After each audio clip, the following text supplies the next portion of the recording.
Hello and welcome to GM Tips, the show where my friends and I share with you our thoughts and suggestions on how to game master your role-playing game. I'm your host, Satine Phoenix, co-creator of Maze Arcana and a guild adept for D&D. From breaking rules as a GM to manipulating expectations, today's theme is playing dirty. The Game Master is a mysterious storyteller who weaves tales for players to find their way through. The mind magician who wields possibilities. She's the one who dictates how the rules are used. He's the one that sets the pace and mood. They're the one that bends reality to help or hinder the group. It's easy to follow rules from a book, but rules are merely guides to the game. You have to respect game mechanics, but once understood, you can bend them to your will.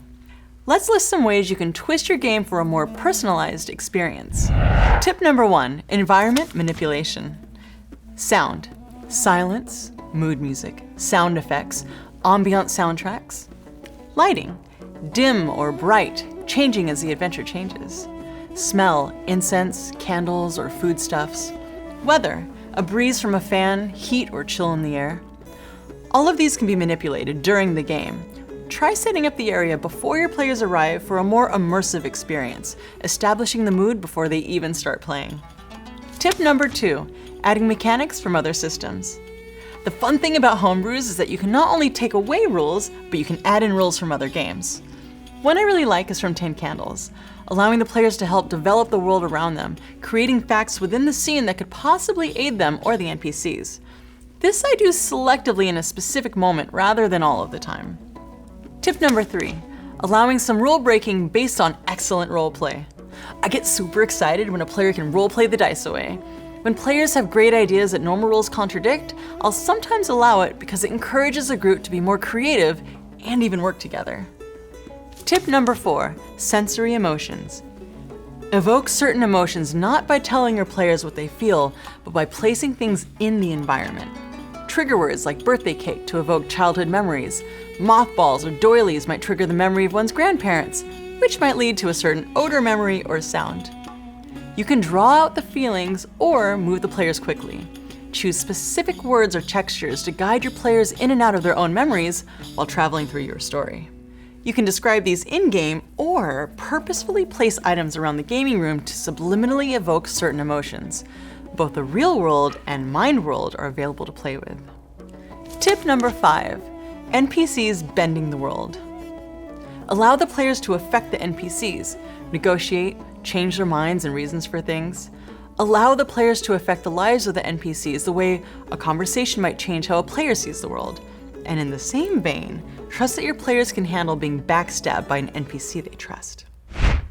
I could roll on, but instead, let's discuss this with Emmy Award winner, the author of Play Dirty, and the creator of 7th Sea, John Wick. Hey, that's you. that You're is John me. Wick. Thank you so much for being here. Oh, that's very welcome. Thank you for inviting me. And congratulations on all of your Emmys this year. That's pretty mind-blowing. It was really weird. I did not expect us to win anything. And then boom, boom, boom, boom, boom. And it was only an hour after the awards ceremony. I was like, did we win? I think we won. So let's talk about Play Dirty. What's the philosophy behind Play Dirty? The philosophy behind Play Dirty is that, well, I did 2 books of GM advice. And the philosophy is that if role-playing games are the only literary medium where the author and the audience are the same person, right, I will do anything in my power to make that happen. You can watch a movie and you're watching Tony Stark on the screen. You're not Tony Stark. You can read a book and you're not Jon Snow, right? But in a role-playing game, there's the moment where your character's in trouble and you think, I'm in trouble, right?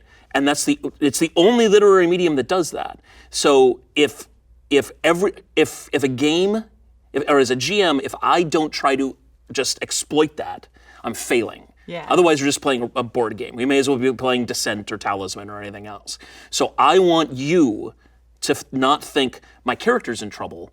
I want you to think I'm in trouble, and I will do anything in my power to make that happen. Anything you say. Anything. What does it mean? Elaborate a little bit. Well, I've done, there's a lot of examples in the book, and a lot of it has to do with exploiting the environment, using music, dropping the temperature in the room when I run horror games like Call of Cthulhu. And but for example, I did a game called 30, which is where you play the last 30 Knights Templar, and you go on this big magic journey, right? And at one point, you're the Knights Templar, and you're in the modern day. You're not exactly sure where you are, and I'm explaining to you that you walk up to a door, and the door looks, and as I explain, it looks a lot like your door to your house or your apartment or whatever, and you knock on the door. And as soon as I say that, we're sitting at the table, there's a knock at the door. And the players all look up, and they're like, what's going on? And one of the players goes to the front door, and they open it, and there's a Knight Templar at the door. That's right? pretty hardcore planning. Yes. I had my cell phone on, and my friend had his cell phone on, and he does historical recreation. So he put together his Knight Templar outfit.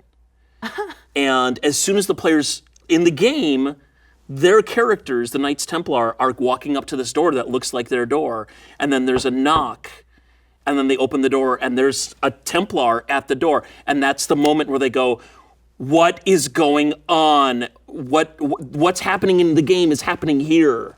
And that's an example of one of the things that I've done to make the players have that really brief moment where the line between who they are and who the character is just gone. So that's a bit of planning, and it's kind of like immersive theater. How far do you go? Well, it has a lot to do with consent, right? I have, at my table, I have a social contract, which is that if you're going to sit at my table and I'm going to run my Play Dirty games, you have to be prepared for anything to happen. You have to be prepared to lose control of your character. You have to be prepared that maybe we're going to get up and move. You have to be prepared for maybe I have planted things in the house or the apartment or people, all of those things. So you have to be prepared for anything to happen to your character, and you have to be okay with it. But then, of course, there's always the time where somebody goes, okay, time out, right? And that's my little symbol of, okay, time out, I need to stop. Right, because that moment of breaking that wall can be really extreme, can be emotionally extreme. And so whenever anybody says time out, right, that's it. Everything stops, the lights come up, and we all talk and we all calm down and everything like that. But that's the kind of gaming that I'm interested in. I'm not interested in playing a board game with role-playing, I can role-play as my character. Yeah. I can play World of Warcraft and role-play. But that's not a role-playing game. A role-playing game is specifically designed for you to tell a cooperative story with your friends where you are the hero and you are crossing over into that hero realm, like Greg Stafford says, and having the adventure. You come back transformed from the adventure, right? The whole hero journey thing. And that's what I'm interested in role-playing games. So let's talk a little bit about sensory emotions. Yeah. And how you design your game with these people knocking at the door or changing the environment a little bit. How did you realize that was a very valuable asset to have at the table? It came a lot from theater. Right. So when I was younger, I took, which I think every GM should go to community college, drop the money, and take an improv class. Right. Every GM should do that. It teaches you how to react instead of act. It teaches you how to engage people and all that kind of stuff. And that's part of it. Right. For me, being a GM is far less about I'm going to tell you my story, and much more about I'm going to help you tell your story. So environment-wise, I think about, okay, where are they? I know that when I run a Call of Cthulhu game every Halloween. It's the first role-playing game I ever got was Call of Cthulhu. So when I run Call of Cthulhu, I turn off every light in the house. I unplug all the power for everything. There is no oven light. There is no clock light. There's nothing. There is no light. And then I drop the temperature in the house. I turn the air conditioning way up. I start playing Polish horror music, right, in the rooms. I will go and get friends of mine because I'm like, I only have 5 people in my Cthulhu game, and that's it, right? And you know them. That's the key. And that's the key. You know how each of them responds. So you're really navigating all of them very specifically. Right, and they have limits, right? Like a friend of mine has a certain phobia that I will not cross. Right, that's a no cross, right? But everything else, he's like, everything else is fair game. You can do whatever you want to me, but this thing, please do not do this thing. So I respect that, right? And then, and so I know what they're all about. So I design a story that is really tailored to them, what they want out of the game. I pay attention to character sheets, and then I don't have plans, I have contingencies. I set up, I don't really have long-term goals, because no GM plan survives first contact with the players. Yes, right? exactly. So why make a plan, right? Instead, you go, okay, I'm going to throw this at them, and this at them, and this at them, and this at them. They pick this up. Okay, let's go here, right? But otherwise, the other things that I do is I use vocal intonation. I use vocal changes for different characters, different NPCs. I'll wear different hats for NPCs. I collect hats, so I have different hats for all the NPCs. I will. This is what I usually wear as a GM. I'll wear a suit, a black suit, because it's old Call of Cthulhu gimmick, the Man in Black. And but I will change out into a different jacket, or I'll do other things, so that the players really feel like they're talking to that character. I will adopt physical mannerisms for that NPC, and because of that, the players start doing the same thing. Oh, right? cool. They start going, "Oh, my character should speak with a lisp." Or I should speak I with I should speak with a lisp, right? And they start looking for things to give their characters affectations to make the whole thing more, I want to say subversive, which is what it is. You're actually subverting their expectations and subverting their preconceptions, so that you can hit them in ways that like I say in Playing Dirty, that their character sheet cannot protect them. Well, by watching other people get involved in that manner, they get permission to do that. Yeah. And then they get permission to allow you to pull them deeper. Yes. So it's just kind of like the stages of interest, the stages of involvement for them. Because everybody, I feel, sits at this certain level around the table, like, we're going to have fun, we're doing this thing. But I know you, and you'll take me a little bit deeper. And I trust all of these people, and we'll go a little bit deeper and deeper, like we did with Dread, which was insane. We all got so deep that we weren't us anymore. We were only the characters. And we responded honestly that way. So that's what it sounds like from what you're saying, is by adding all these elements in, you guys all had that contract where we're going. We're going to go really deep. Yeah, we're going to, and it's going to be fun, and it has all of the rules of consensual play. It's like, okay, stop.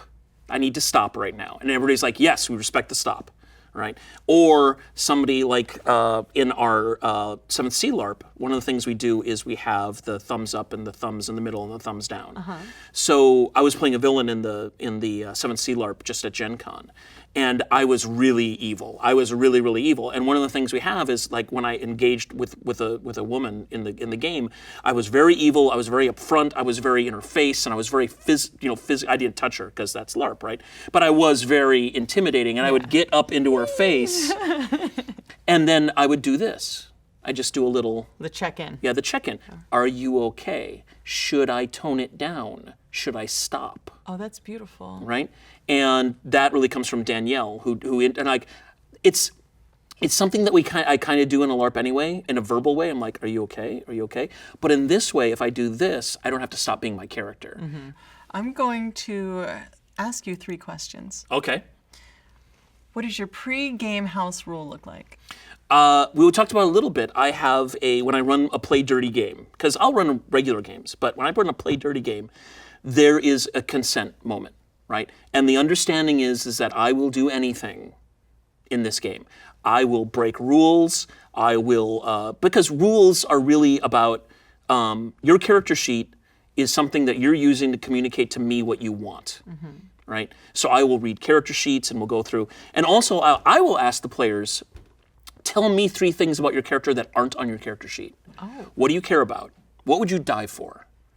What would you not die for? What would you kill for? Those kinds of questions. What is the most important thing to your character that's not on your character sheet? And once I have those as a GM, I've got you. Oh, I like it. What is your favorite GM moment? The Templar moment was one of them, but I recently I was the villain in the LARP. And I was playing a villain, and I was with a player, and I said, he was playing a priest, a Vadacine priest from 7th Sea, and I said, can I grab you by the collar? And he said, yes. So I grabbed him by the collar, and I said, grab hold of my wrist, so that you can, and I dragged him across the room and I gave him a choice. And I said, you can either I'm going to kill someone in this room. And because you lied to me, I'm either going to kill this man or I'm going to kill that woman. Which one is it? Ooh, dirty. Right? And things happened, and it's a long story. But at the end of the game, he told me, he said, I've been a fan of yours, for a long time. I've read the Play Dirty books, and I'm always looking for that moment, that John Wick moment, for my players. And he's like, and when you grabbed me by the collar and started dragging me, I had two thoughts. And the first one is, my character's gonna die. And the second thought was, oh my God, I'm having my John Wick moment. And John Wick is doing it to me. And that was a really great, he's like, you made my Gen Con, thank you. And I was like, yay, because that's my job. My job as a GM is so that you have that moment. And that's my satisfaction. Mm-hmm. Third question is, a quick tip to the audience can be anything. Do not, so there's the Mr. Miyagi rule. Mr. Miyagi rule is teachers say, student do. And I apply that to games. Games say, player do, right? So games tell you not just what the rules are, but how to play them, right? Don't look at the rules so much. Look at what the game is telling you how you should play. Right? Because people play Call of Cthulhu differently than they play D&D. They play Legend of the Five Rings or Seventh Sea differently than they play Apocalypse World or anything like that. Look at how the game is telling you how you should play. Is that really what you want to do? Right? Is that what you want to do? Is this the game? Because that's what's going to happen. The players are going to read the rules. Okay, rules, whatever. But they're going to read the parts that are between the lines that say, this is how you play the game. Is that the kind of game you want to play? And if it's not, you should find a different kind of game. That's our show for today. Thank you so much for joining us here.